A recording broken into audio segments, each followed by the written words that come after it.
YouTube above average Cody here, and there's some massive gameplay changes coming to Halo Infinite as soon as this upcoming Tuesday, and I'm going to be covering the majority of the changes in today's video. I wanted to talk about the HCS in this video as well, but there's literally so many changes that it's going to get its own video, and we'll cover the HCS in an upcoming video.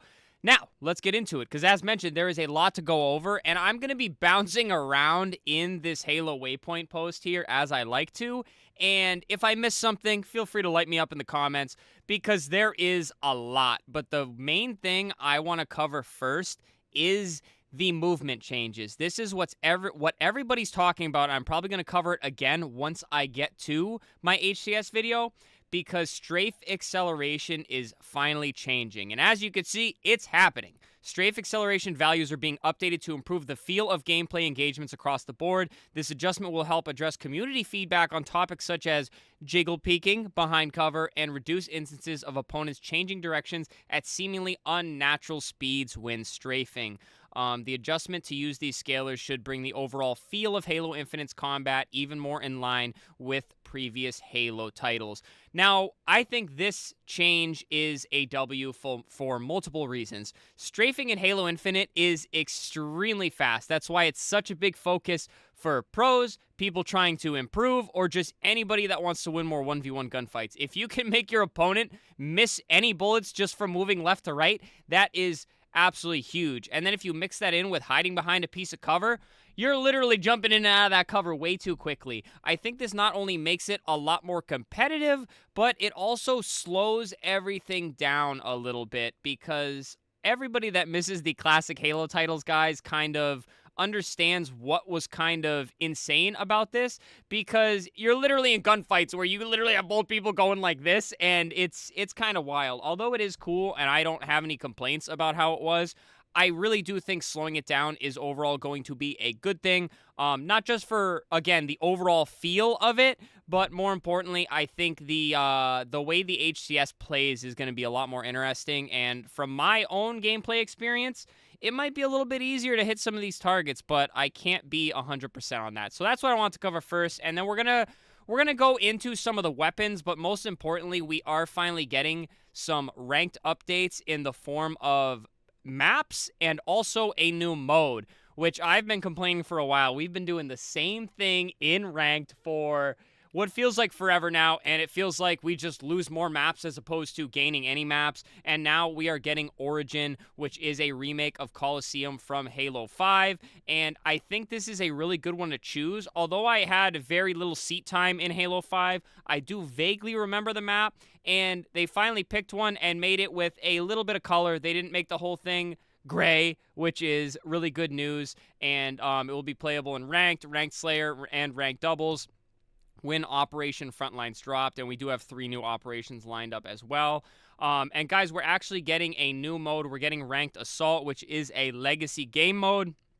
Neutral bomb, and you have to attack the other side, basically. I'm actually not super well versed on the game mode and how it's played, so if somebody would like to give me a rundown on how it kind of used to play, that'd be really awesome down in the comments. And then we're getting Ranked Squad Battle, which I think is a massive W, guys. Get the squad ready. It's going to be sweaty. 8v8, bandit starts, and a variety of modes to compete on, including the new game mode Assault. That's going to be a lot of fun. Chat's already asking for the 8-man teams in the live streams to kind of dive in, and I think that's going to be a lot of fun and a nice change of pace off the regular ranked arena that we always be playing on the channel. And guys, they really changed pretty much every single map, if not every single map here. Camel's replacing Overshield top mid on Aquarius. Threat Seeker replaced the plasma grenades on Hydro. Empyrean, Assault Rifle, and Commando swap locations. Plasma Pistol moved to Alley. Repulsor moved to Terminal. Overshield moved to Underpass, which is a very interesting change. Forbidden, Battle Rifles to the front of the bases. Thrust replaced the Threat Seeker at Big Door. I love that. Live Fire, Battle Rifle is added to Turbine. Recharge Shock Rifle's been placed on a power weapon pad to align with the properties of Solitude. And then on Solitude, Commando Rifle replaced Bandit at bottom mid, which is great because it's so awkward. You're down there fighting on point. You see a weapon on the wall. It's just a bandit, so you just get to pick up more ammo. And then added a battle rifle to blue ramp. I really like that. On Streets, the Bulldog is replaced with a sidekick. Additionally, to keep the experience fresh and address points of feedback, adding some new geometry to a few of the maps, specifically added a few new jumps, which is awesome. If you guys have not seen any clips of these new jump routes, please go seek it out. I'm not going to go crazy hunting them all down because I really want to jam all this information, but there's a jump on Aquarius to get up to the front of the base. There's a jump on Recharge to kind of sneak and get up to the right side of Glass onto Gold Ledge, and that is a massive W, and they'll only be available on the ranked versions, so it's strictly meant to be competitive. And of course, guys, we are getting a rank reset with Tuesday here, which I think is great because there's a lot of big changes, a lot of gameplay changes. Let's just start with a fresh rank and then go from there. And now, guys, I'm going to come all the way back up top here. This is literally how much they're changing. I am so excited, not just for this, but for the HCS guys. So oh man, I'm very happy. So we're getting a new weapon. We're getting the Fuel Rod Spanker, right? And this is kind of a bittersweet weapon adding. And I said when they added the SMG, it was pretty much just a rebranded assault rifle that shot differently and had different damage characteristics, right? It's easier to do that when although they're focusing on Halo Infinite a little bit and they're still giving us new stuff, guys, they're still putting the majority of their resources into the new Halo game. At least this has to be my understanding, right? And we're so far into the game, why spend all this time and resources into constructing a whole new weapon when you can kind of just take the assets that you already have in the game, kind of just change them around, and then brand something new, right? And I'll be honest with you, beggars can't be choosers. I certainly wish we got more new weapons early on in the game, but I'll take what I can get. So although it is just a spanker, guys, I believe it has a 6-round mag, and it's pretty much the fuel rod cannon, guys. So it should be a lot of fun. They even put a little bit of lore behind it, basically saying that these are modified weapons and things like that. And then we're also going to be getting the Mutilator, a Banish-themed shotgun, which is being worked on by the team and is targeting the summer update. This is fine. This is cool. I'm not going to knock a new weapon, even if it's not exactly what we had hoped for. Again, beggars can't be choosers. And guys, they're changing operation passes. Basically, you're still going to have the 20-tier free pass, but now when you buy the premium pass, you can get another 50-tier pass, if I've understood all this correctly. So if you want to spend money, you can get 50 tiers of rewards, and you actually get 4 full armor sets, which I think this is dope if you're really into that kind of thing, but I'm at the point with Infinite where I'm trying to not spend any money. I might get the new team packs, maybe Optic, maybe SSG, maybe both.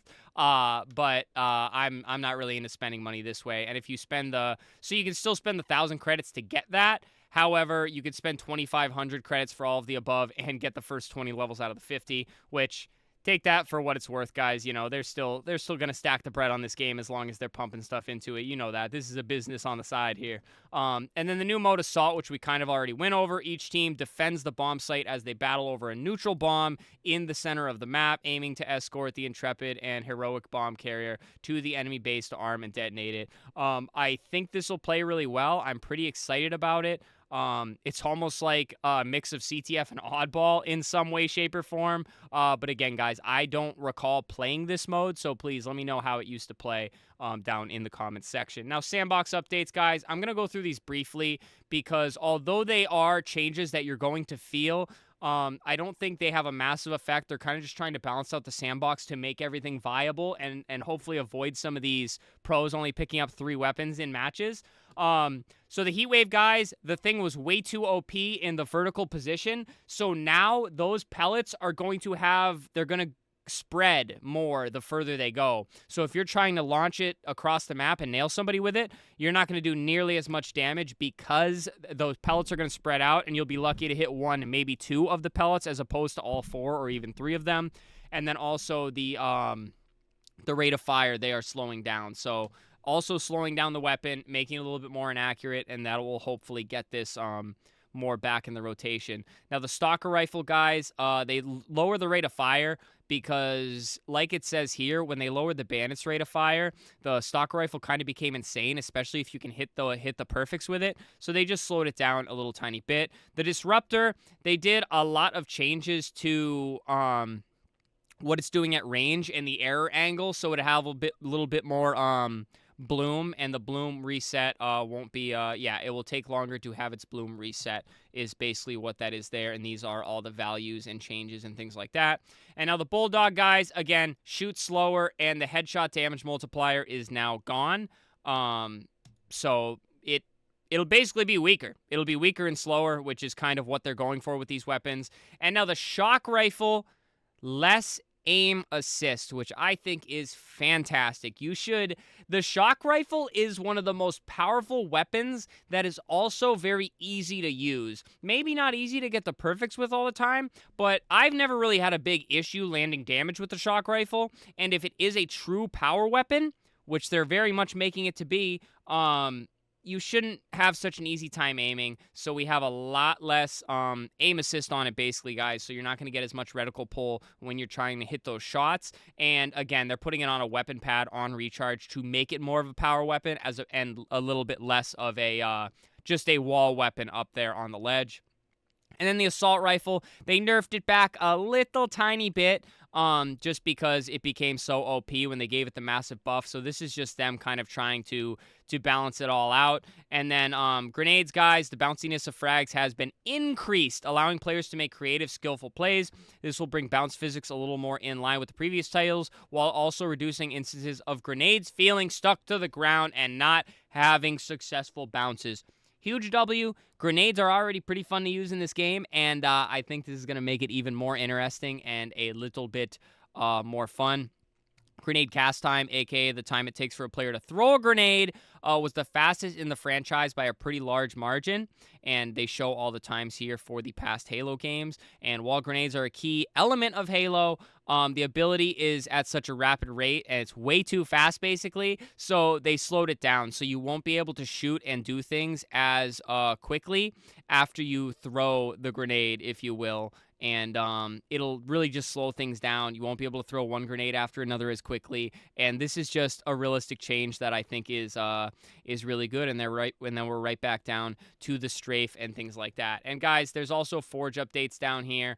The new stuff will be added as Forge items and all of that. And like I said, there is just so many changes coming. It almost feels like a jolt of life into the game. Again, I always have to say it's not going to bring new players back, guys, but as somebody who's been back on the ranked grind in full and been having a blast doing it, I'm really excited to have a little burst of change or a breath of life into the game, because it'll really make the experience that much better. I'm hoping that things are balanced and good upon launch, but only time will tell, and we'll have to see come Tuesday for the first event here, which is Operation Frontlines February 4th, and then we'll be getting Blue Team March 11th and Forerunner April 8th. And guys, if you're wondering where all this information is, you can read this post on Waypoint. We're going to be covering the HCS one either tomorrow or Monday, and you can also catch the community live stream from Friday, where they sat down and talked about all of these changes